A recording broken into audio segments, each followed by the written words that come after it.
Pengakuan terduga pelaku penculikan balita yang hilang di Taman Pakui Sayang, Jalan AP Petarani, Kecamatan Panakukang, Makassar, pada Minggu, 2 November 2025, usai ditangkap. Pelaku sebelumnya ditangkap di Kabupaten Merangin, Provinsi Jambi.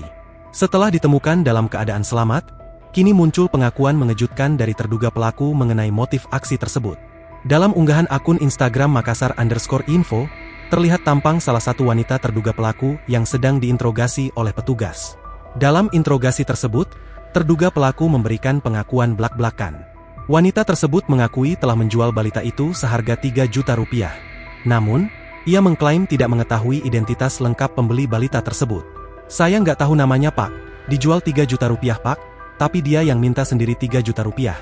Ucap terduga pelaku dalam video tersebut, dikutip tribunjambi.com. Pengakuan ini diperkuat dengan rincian transaksi transfer yang dilakukannya.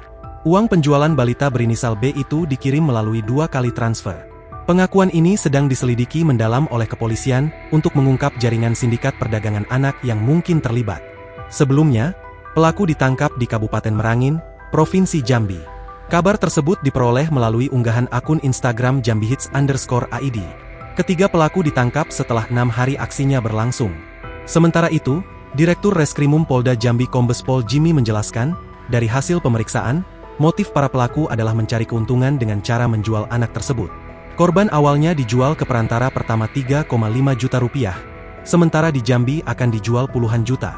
Dari hasil pemeriksaan awal, motif para pelaku murni untuk mencari keuntungan ekonomi. Anak ini rencananya akan dijual perantara pertama di harga 3,5 juta rupiah. Sedangkan di wilayah Jambi dengan harga puluhan juta rupiah, ujar Kombes Pol Jimmy, dikutip tribunjambi.com. Download Tribun X sekarang, menghadirkan lokal menjadi Indonesia.